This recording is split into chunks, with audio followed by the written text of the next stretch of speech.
Hello and welcome to another Battle Games in Middle-earth tutorial video. As you can see, I thought I'd do something a little bit special for this video because, well, it's a special miniature that I'm going to be tackling. It is of course Theoden, King of Rohan, who you may see in all his glory right here. And the reason I thought I'd make it a special video is because it's a special miniature. It's the first new plastic that's been released for the Lord of the Rings Middle-earth range in years, which is, well, it's about as exciting as it can be for a fan of the hobby like I am. So I thought I'd just do a special video to showcase this. All my other videos have basically been looking over my shoulder or in front of me while I'm painting a video. This time I'm going to show you a little bit in detail first, and then maybe we'll do some other things as well while I'm doing it as well. Also, usually with my videos, I kind of just paint it on the hoof. I love my puns. This time I've actually planned how I'm going to paint it. I tend to do this a bit more with big miniatures or big characters or main characters or I suppose something that's going to be the centre point of your army, actually planning out what colour everything is going to be. I don't usually do it. My previous videos mostly haven't been like that. This time I'm making a special effort because it's such a gorgeous miniature. I don't want it to go to waste and I want to make sure it looks gorgeous. And of course, Theoden has a look. When you're painting a rider of Rohan, doesn't really matter what colour scheme you use because it's just a generic rider. With Theoden, you kind of want to make him look like the movie. So I've looked in detail at some of the pictures and so on. I've taken some inspiration from other people's paint jobs out there on the Great British Hobbit League as well. And generally, I'm going to give it a go. So without much further ado, let's show you how I painted this guy, Theoden, hopefully to a decent standard. Let's go to the painting table. Right then, considering Theoden falls foul of the doom of men at Pelennor, let's begin by painting a lot of Doom Bull Brown on the leather. In fact, if possible, I'd probably spray him in Doom Bull Brown. There's just so much brown on Theoden.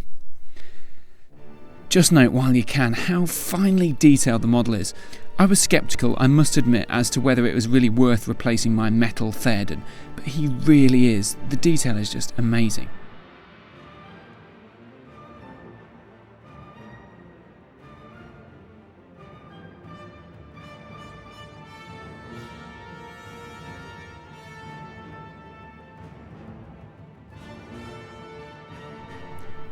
Now to continue with some more lovely bright colours, brown again. Bestial brown goes on all of the leather straps.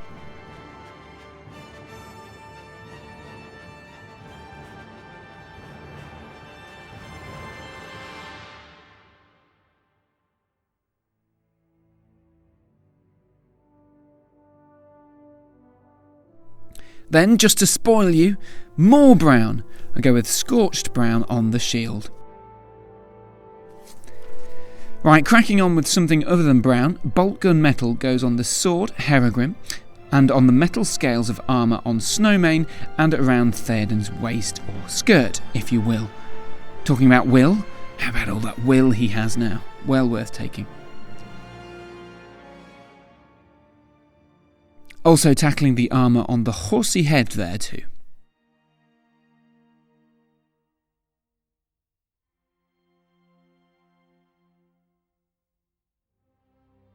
Now on to Snowmane himself.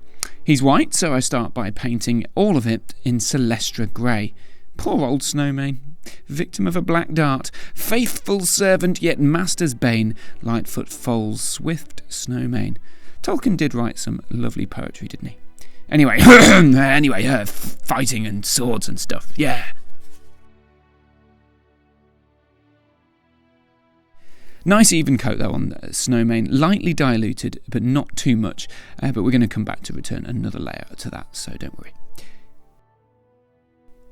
Now back to the leather and silver.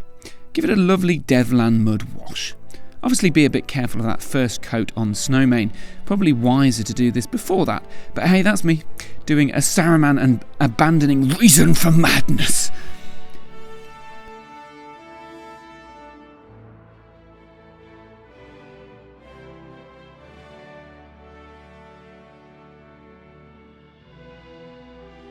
Already onto the clothing, but I'm afraid I've still barely made a Theo dent into this paint job so far.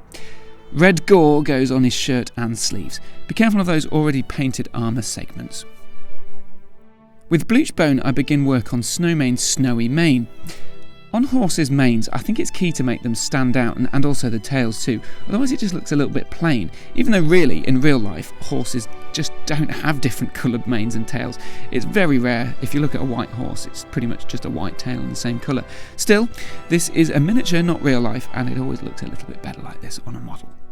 I think this is the only Fenris grey I use on Theoden for his scabbard. No particular reason either, I just thought there was enough brown as it is, so I went with a bit of a bluey grey. Now a return to Doombull brown to relayer on the brown on the leather armour. I obviously speed my painting up, but just to put it for context, this is 10 minutes worth of painting here. It's really crucial you leave those crevices in the armour darker to provide that definition. Don't be hasty!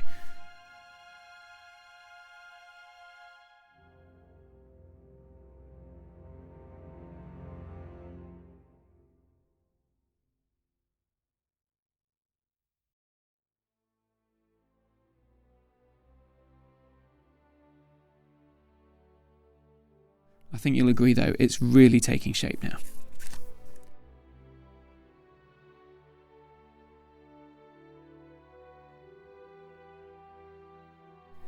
Back to more brown, bestial again to return those highlights to the leather straps after the wash earlier.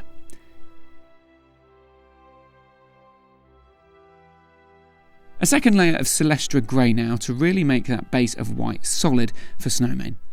Also note, I'm building the white up from a bluish white rather than a yellowish white. No one wants yellow snow. Very careful on this stage though. Very careful on this stage, I used a Baal red wash for Theoden's royal finery to add some depth. Then with similar care I washed the mane and tail with Griffin sepia, a lightish brown colour. Next, I know, mixing paint is a pain, but it's well worth it here. A 50-50 mix of Celestra and Ulthuan Grey forms the highlight for Snowmane's coat. Just keeping this to the bony, angular bits mainly. He's looking nice and sleek now.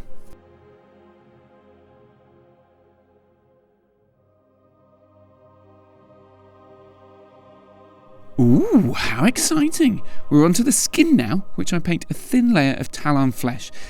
It's a really detailed face. It's a really detailed face here. So the last thing we want to do is ruin it with too much paint, so make sure it's not too thick.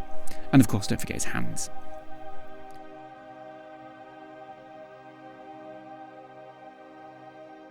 Now that's my little pot of Reichland Flesh Shade. I can't remember where I got that, but it's Reichland Flesh Shade nonetheless. I do that on his skin now. But you could leave it till after you paint the gold, which comes now.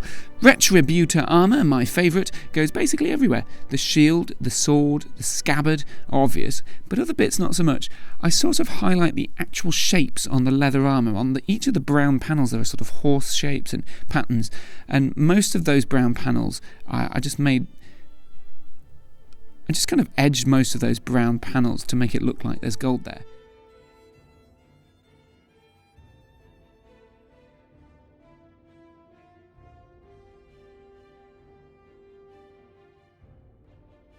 In the films, it's clearly leather over the gold, but on my metal version of Theoden, I painted gold and then brown, and it just didn't quite work. It didn't look right, I don't know why, but I'm pretty happy with it here. It's a long process though, but I think it's a good result.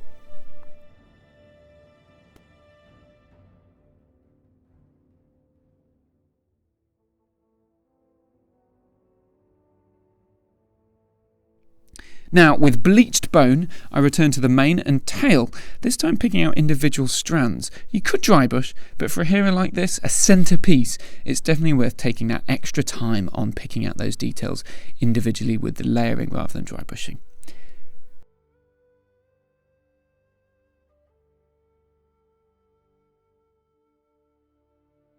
Blonde hair always means trouble, and it's no different here.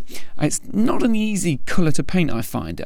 It can be hard to avoid making it yellow instead of a straw-coloured blonde, but I love bubonic brown, which always does the job perfectly. I think it'd be something like Zemisi Desert these days, but there's no exact colour to match it. Anyway, take some care here. You need to paint his beard too as well.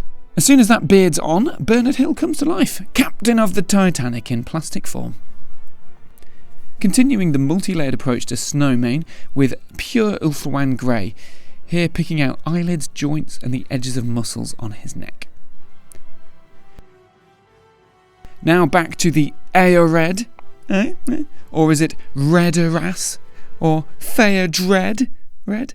No? Okay, let's just go with Blood Red, which is the highlight for Theoden's finery. As I mentioned earlier, here's the wash for that gold. It's probably a lot wiser to do it with the skin, but let's be honest, I'm far from wise. King you believe it? On to the white now. So very close to finishing Snowmane, very extreme highlighting here, and I kind of do a sort of dappling effect.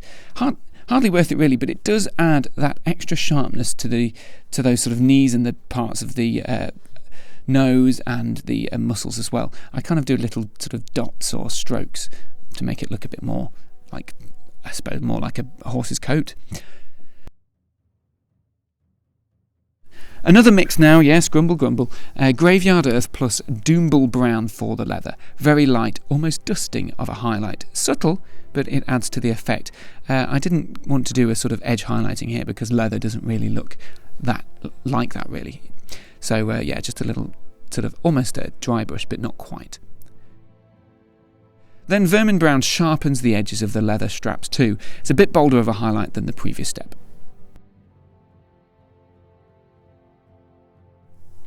Back to more brown. Bubonic brown this time to restore Theoden's Goldilocks. Ah, lovely. Just right.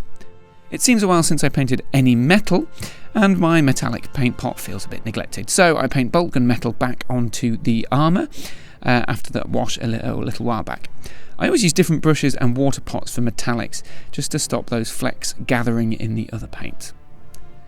Now the final stretch here, I used black to paint the boots. I also backwards highlighted the scabbard by painting black there in the middle, leaving Fenris Grey on the edges as a highlight of sorts. Could have done it the other way around, that probably would have been more sensible, but I think originally I was going to make it a bit more of a light blue highlight, but I decided I wanted it a bit darker. Now, also with that black, I carefully dot the eyes. And using white straight afterwards, I put 2 dots on either side of the eye. So much easier than doing the dot in the centre, just because you get the pupil sort of central this way by doing the 2 dots on either side. I find that if you do a dot on a white centre, it always ends up looking a bit wonky. I never highlight the boots, but this time I thought a Charadin Granite highlight was appropriate. He is a king after all. With bleached bone, I add a tinge of age to those luscious locks, and don't forget the beard. Not the beard! Then a horsey eye in black for now. Horse eyes are mostly black anyway, and Snowmane is no chicken, so maybe just leave it that way. I think I do in the end. Now to the base, Calthan Brown for the dirt and Charadin Granite for the rock, and while that dries, I paint hooves scorched brown. Probably best until the base coat is done, so that's why I've left it to this stage.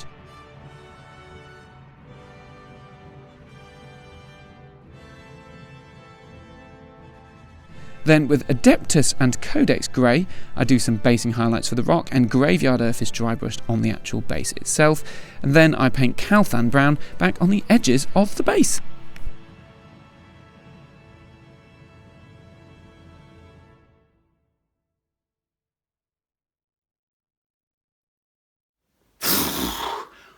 So 5 hours later, that's right, 5 hours of painting. I started at 7 o'clock, it's nearly 1 o'clock now. So 5 hours of painting later, I finally have a finished Theoden model just for you. Well, not just for you, for me mainly, I'll be honest.